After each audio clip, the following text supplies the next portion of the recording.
This is the Reds POSTCAST, your instant game reaction for the Cincinnati Reds. Part of the Locked On Podcast Network, your team every day. Good evening, Reds fans, and welcome to another edition of the Locked On Reds POSTCAST, brought to you by Locked On Reds and the Locked On Podcast Network, your team every day. My name is Tim Daniel. I am a lifelong Cincinnati Reds fan. I've been podcasting about this team for 5 years at publications such as Late Night Reds and the Riverfront. And I want to thank you all for spending some time with me tonight, really late tonight, as we discuss the Reds taking a unfortunate loss to the Arizona Diamondbacks tonight, 6-5 in extra innings. If you're just checking my show out for the first time, welcome. We're so glad to have you here. Please be sure to hit that notification button so you can not only get my show after each and every single Reds game, but you can get Jeff Carr and Stephen Offenbaker Monday through Friday on Locked On Reds as well. This episode is brought to you by 5 Hour Energy. Enter for a chance to win a dream golf trip for two to any golf tournament in the USA. Visit 5HEWin.com for full rules and entry. No purchase necessary. Excludes the Masters tournament. Ends October 31st, 2025. On tonight's show, I'm really annoyed by the strategy the Reds had in extra innings tonight, and I'm going to get to that. Elly De La Cruz tonight showed some life after having a really rough August. We're going to talk about his big hits he had tonight. And at this point, I don't know what more you can say about Austin Hayes other than the Reds have an Austin Hayes problem. And we're going to talk about that as well. All of that and a whole lot more. And of course, we're going to hear what you, my everydayers, have to say. Let's get to it. This is what you'll be talking about. So, there's a lot about extra innings tonight that I absolutely hated. I'm just going to be honest. I thought the whole game, I thought the Reds played really well. I mean, it was great. They fought back. They were down 4-2. They tie the game up.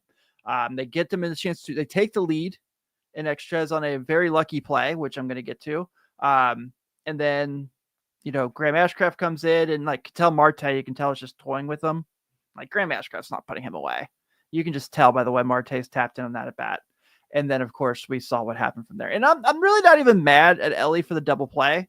That happens. I don't know why my camera is just not wanting to cooperate with me tonight. I apologize. I'm going to scoot back a little bit. There. Now we're in shot and I can be less annoyed. Okay. So, let's start with the bunt. Why? Why are you bunting Jose Trevino on the bunt? Why is he the guy who is bunting there? He already early in the night has a big hit in the game, right? So he's been swinging the bat pretty well of late with Tyler Stevenson going down. Why am I taking the bat out of his hands there? I understand you have the free runner on second base, and I understand that you can tell me the play worked out. It did. But I would not do that ever. I would not do that. Matt McLain, next at bat, bunt him? Sure. I'm fine with that. I can live with that. McLain struggled of late. But giving away outs is very dumb in extra innings as the road team. I hate it. I think it's very stupid. I'm going to go ahead and use a quote that my good friend Mo Egger put out during the game. Over the course of 125 years, in situations where a team has a runner on second with no out, they score one run 61% of the time. Certain variables can increase or decrease the odds, which hitters are up, quality of the pitcher, etc. But I believe you almost have to assume that the home team is going to score at least once, which happened. Yes. So there's that play. And I know, I get it. Look, they scored. That's great. McLain bunts him over. You have him on third. That's great. I don't have an issue with the McLain bunt whatsoever. It's that you've seen Corbin Carroll all year be really good in the outfield and getting assists. And you send one of your slower guys. I get it. It's a foul ball play and he had to run a long way. It's not like you have Ke'Bryan Hayes throwing in that game, who's a little faster. It's not like you obviously don't have Elly De La Cruz or Matt McLain on third base there. But you have Jose Trevino. And I get it was close. I get he gave it a whirl. I absolutely hate it. So I hate the idea of playing for one run is what I'm trying to get to. I absolutely hate it because it backfires most of the time as the road team. And what happens? The Reds go out there and take the field, and Graham Ashcraft has Ketel Marte come up to the plate. And I knew it. I freaking knew it. As soon as Jeff Brantley goes, Cowboy goes, well, he's been really good against lefties all year. Doom. Just doom. And he gets the first guy who bunts. Again, I hate it. But also, like you're just watching the way that he's throwing the pit to Marte. It's like Marte's measuring him.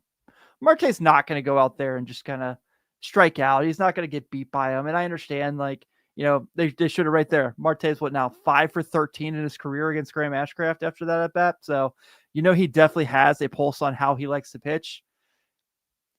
And Graham Ashcraft had nothing to put him away. I almost would have just been like, you know what? Fine, dude, take first base. Like, we'll get the next guy.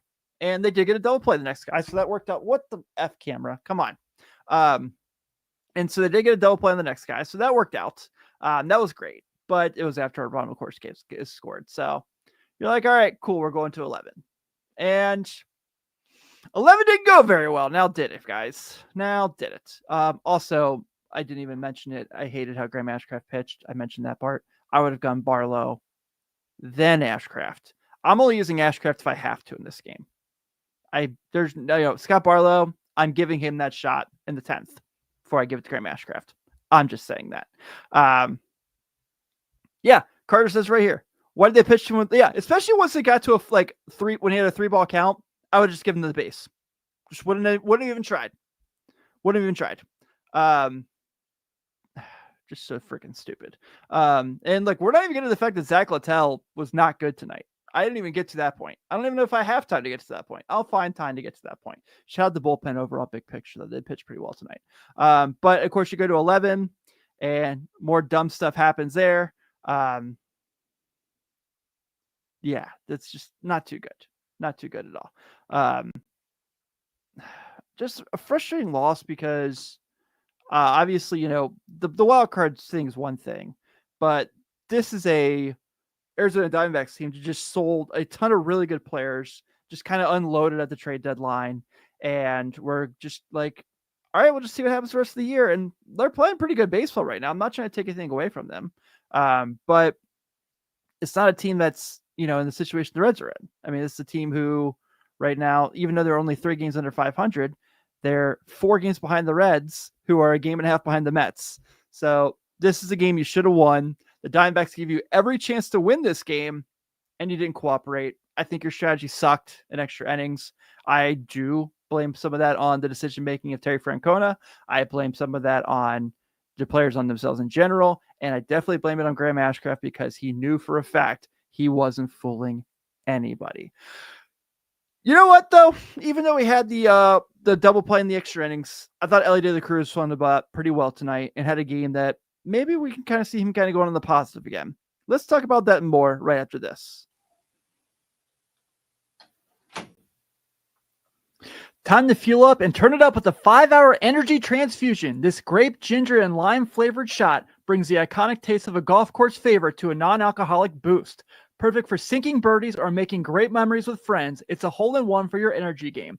Whether you're out on the course or just need a little extra push to power through your day, 5-hour energy transfusion delivers the clubhouse flavor you love without ever leaving the green. I know when I'm out there playing with my buddies, I'm on hole 9, we're halfway through, and I need that extra boost. 5-hour energy comes through for me very well there. Leads me to having my better game at the second half of the holes I'm playing. Golf is all about good times with good people and good flavors. The grape, ginger, lime flavors of 5-hour energy transfusion gives you the best parts of your clubhouse go-to without leaving the course or chasing down the bev cart. Now you can amp up the fun even more. Just buy, snap, and enter for a chance to win a dream golf trip for 2 to any golf tournament in the United States. Tee up that trip. Visit 5hewin.com for full rules and entry. No purchase necessary. Excludes the Masters tournament and ends October 31st, 2025.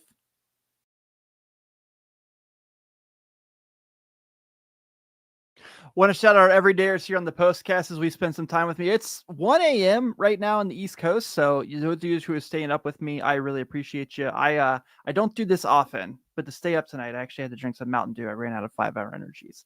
Be sure to check us out here each and every day on the YouTube channel if you can.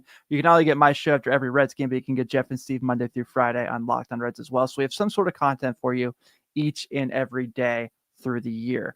Let's talk about the turning point of the game. Time to reveal where the game was won or lost. It's the turning point. Again, I don't blame him because I think that's a hard play, but Ellie's double play really kind of hurts and really kind of more emphasizes why you don't just play for one run in the 10th inning. But with that in mind, so TJ Friedl way too far off third base there.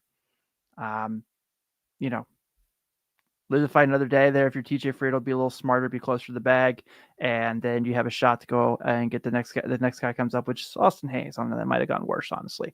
We'll get to him in the next segment. But I don't want to get too critical of Elly De La Cruz tonight because I feel like we finally saw him kind of have like a nice game in August. And it came, of course, after I tweeted how he's been having a disastrous August. For those of you who follow me on X, I've tweeted up his month-by-month OPS, and going into tonight's OPS in August was 510. Compared to his worst before that was May at 738. And we're not like 6 games in August either. So it was rough. But what I will say tonight is we're seeing the bat speed come back. We're seeing the comfort level come back. And I think that's what's been really big. So tonight he's 2 for 5. He has a triple tonight that leads to a run. He has an RBI as well. Swung the bat really well, and he's up to 5 triples now. I felt like he was really good tonight. And yeah, I know you can tell me he struck out twice. He did strike out twice. But when he had 2 really huge at bats for the team, and I still think would like to see him get a day off at some point in this race. I think they're going to need him to have a rest point at some point. But to see him kind of swing the bat pretty well tonight was nice to see. He's the only guy on the team tonight who had double-digit hits. Also, seeing the speed kind of come back was awesome. And also seeing just kind of him be Elly De La Cruz again was awesome. Defensively, I thought he was really good tonight. Made some really nice plays and looked like he was his old self. So really nice to see. I hope we can get this going because, man, the Reds need Elly De La Cruz to be Elly De La Cruz. I don't know if there's how else to put it, but they really need him to make this happen and get going. I love Dylan in the chat tonight. Dylan, welcome. I love the optimism because that's normally how I am. And I feel like the Reds have a good chance to bounce back tomorrow. The believe, yeah. We need the Atlanta Braves also to kick into gear again, like they did against the Reds in Bristol. That would certainly be helpful during the series as well. But other hitting guys I want to make mention of real quick before we move on. Once again, keep Brian Hayes. Shout out Cincy shirts, of course. 2 really huge plays tonight. Has the double that he stretches to a triple, and then to get the Reds on the board for the first run, and then Jose Trevino brings him in the next at bat with an RBI. Nice to see. I am just like, I thought he was going to be a better hitter when he came to Cincinnati from Pittsburgh, but I did not think it was going to be this much of a difference. And I don't, like I keep saying with him, I don't know if this is going to last, but I feel like the way Chris Faleka coaches him to hit is really nice for him. We're talking about a guy who's hitting 271 in his last 15 games. He's got an OPS of nearly around 900 his last 15 games. He's fit in really well as a Red. We know what he can do defensively. He's going to win the Gold Glove this year. He's been awesome. And then Noelvi Marte's hit streak broke tonight, which is a bummer. But for the first time in literally since July, he had a walk. So at least we had that positive going for us. I love what they're getting from Noelvi Marte right now. Really, TJ Friedl had a hit to lead off the game, but yeah. So, while I do love what we got from Elly De La Cruz tonight, I don't love what we got from Austin Hayes. We'll talk about that after we talk about the Locked On Player of the Game. This is the Locked On Player of the Game.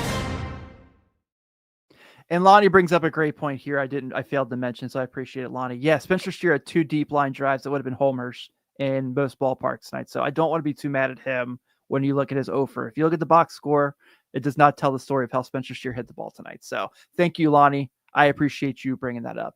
The Reds got an Austin Hayes problem. And I don't know if it's necessarily Austin Hayes' fault or if it's Terry Francona's fault or what it is. If you listen to Jeff and Steve today, they're talking about guys who need to have big series in Arizona. Jeff talked about Matt McLain. I think we all can agree Matt McLain's got to get it going. And then Steve brought up the fact that Austin Hayes has been kind of trending in the wrong direction for a little while now. And tonight was another one of those games. And this brings me back to another strategic point I want to discuss. Why is Elly De La Cruz continuing to be in the front end of double plays? Like, I get you want to keep that gap open between first and second base, or if you can shoot the ball the other way with a right-handed hitter. But that's not helping the Reds right now with the way Austin Hayes is swinging the bat, because he's grounding into double plays. And he grounded out a big one tonight where Ellie's out at second base and just giving outs away. I hate it. Now, he doesn't have an RBI tonight. He also has 2 strikeouts and grounds into a double play tonight. I'm normally not one who emphasizes this guy shouldn't hit here, this guy should hit here in the lineup, though I do stand firm that I think Elly De La Cruz should hit second in the lineup. But if you're going to bat Austin Hayes as your cleanup spot, they're going to do better than this. If you're going to bat Austin Hayes in your cleanup spot, we can't keep hitting the double plays. And if you're going to bat Austin Hayes in your cleanup spot and Elly De La Cruz is on base, you need to steal to increase his chances at RBIs. I feel like this is malpractice that we're doing this again, that we're going through the same conversation where Elly De La Cruz is either sitting on first base and not moving or anything. And like, I understand the whole thing, the whole conversation about like, you want them to run smarter. I agree. I completely agree. But you're in the freaking playoff hunt, man. You're trying to get this wild card spot. Do what Elly De La Cruz does. Do what he does. Johnny says right here, we haven't seen the power in a while. He has 1 homer in 50 games. You know what he still can do? Run. And let's see him run. Let's see him manufacture runs. That's what you did best with Elly De La Cruz. When you were at your best this year and Elly was doing everything, he was manufacturing runs. So if this calf injury is still a thing, or quad or whatever the hell it is still a thing that's bugging him, then we need another plan. But I need to see Elly De La Cruz running there because I need Austin Hayes' chance of ruining a game to decrease. And Austin Hayes is not doing what he needs to do in the 4 spot. I don't understand why they keep rolling him out there. I understand that hitting around Elly hasn't been great for a lot of people. The 2 spot's been a disaster this year.